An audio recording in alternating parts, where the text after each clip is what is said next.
So what's been cooking at SCUDO? Well, what do we got from SCUDO? Well, let's visit and see what we have. So right here, we've got what they've sold prior as the Magneto wallet. And we can see right here the reason why. It has this magnet, and here's the interior pieces. It's got this magnet right here. And this is not the Switch version. We'll set this right here. This is the Switch version. And then we have that because you can actually switch out the plate on the interior right here. So there is a Switch portion of Magneto. But let's not focus on the Magneto because that's just the prior generation. Let's bring in the 8th generation of the Switch. And we've got a couple versions here to look at. So what's been cooking at SCUDO? Well, we know that they just launched a new website, and in so doing, they nuked all the prior wallets except for the latest version, which is this one right here, the Switch. It's an 8th generation. Honestly, I don't know if we're keeping count there. I tried to understand all the prior versions. But anyway, I don't really care that the prior one, the one that we just looked at, this one right here, was the Magneto. It was an evolution to on the Switch path that we're looking at today.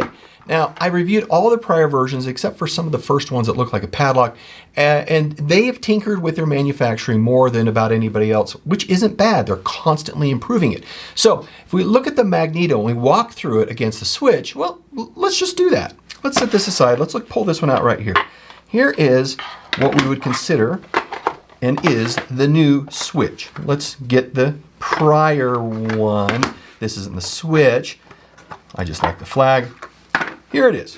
Here's the prior Switch. Now, if you can see, we have what we call the plates. The plates are interchangeable behind them, and we see that they both have these screw points on them.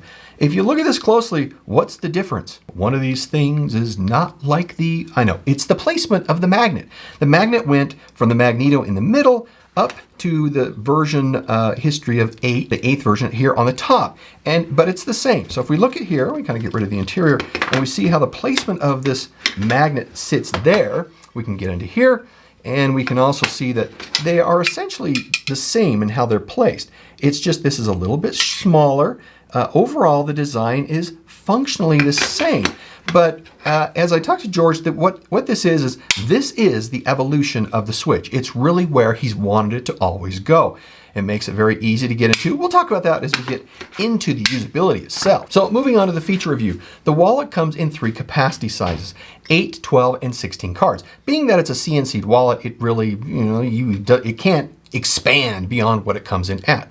Now, if we move closer, we can see that from the top, we have this magnetic closure, the one we just showed you about, and it's what keeps the contents safe. Because as you close this, it clicks into place and it holds this shut. That's what we're really looking for.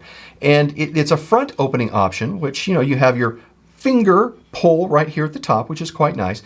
And if we open this up, you can see this is where we have the Switch plate for the front, and there is a plate for the AirTag, which I'll show you in just a second. The interior card slot, well, it'll hold anything that fits in here. You can fold your cash, put it in here. This depth is really what it's used for. We'll show you how this looks in the card and cash insertion test. And one of the pieces that it contains, and it came with here, is this cushion.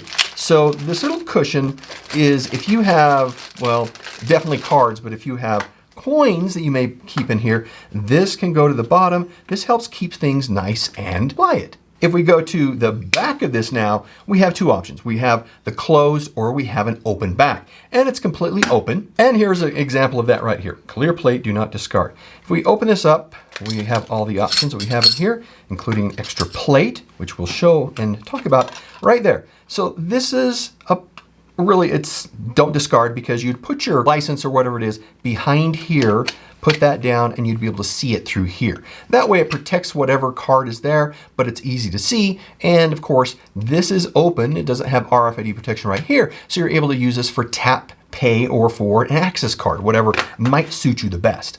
Now, on the closed back, we'll get to this. On the closed back that we have here, we also see 2 additional screw holes. This is the inclusion of a money clip that can go in here. We'll also look at that too. The wallet itself measures 3.8 by 2.5 by 0.6, and it weighs 3.1 ounces or 89 grams. It is a bit of metal. We're going to jump right to the quality section since we know how many cards these can hold. Well, okay, fine. We'll do the card and cash insertion test.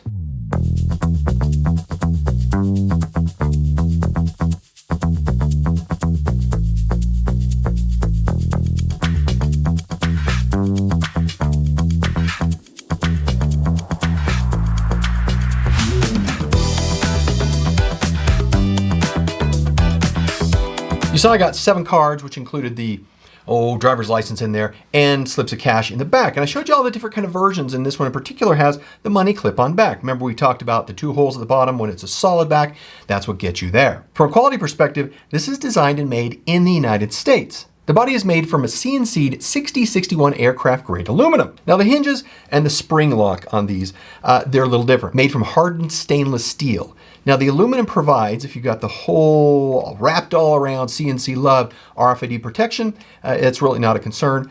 And there are 3 switch plate options. We have a deep lasered option, which is right here. And it is like it sounds. It's an 80-watt fiber laser that's used, and then it's anodized. This is a special one because it has color on it.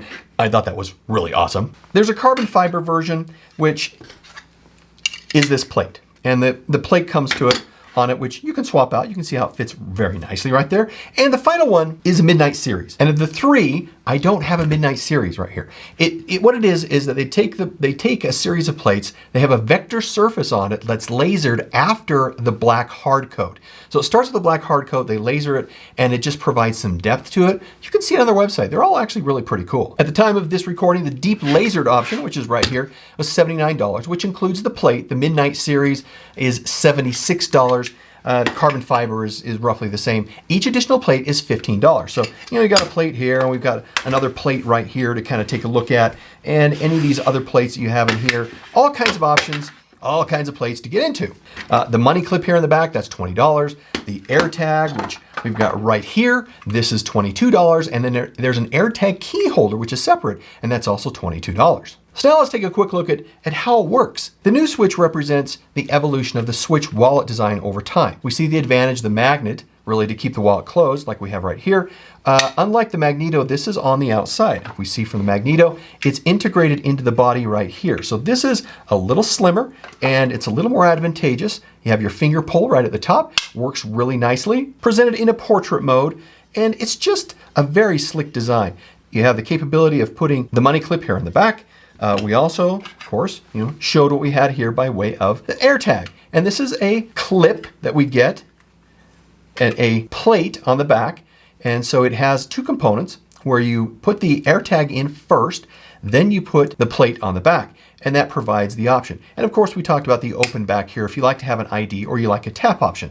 I personally like the total closed model. I could throw this at people and it wouldn't be a problem. Now, ultimately, you can't buy the Magneto anymore. So the latest Switch is what you have available. If you like the prior versions, you'll need to pick them up on the secondary market, but I really like this latest version and the options that come along with it. So now on to the final score. For quality of 5, you cannot beat how these things are made. Top quality, price of 3. Pretty reasonable for what you get, build quality, all made in the USA. Features of 3, provides what you like. You have some add-ons there that provide some extensibility, which is nice. Usability of 4. As this has progressed in its design, we've seen some wonderful improvements in usability and perception of 4. I like what SCUDO does. I think they make amazing products, and their curiosity as well as their creativity is just fantastic. And that gives us a great score, 4 out of 5. If you like this video, then watch this one next. It's right here. And we will see you in the next review. Goodbye.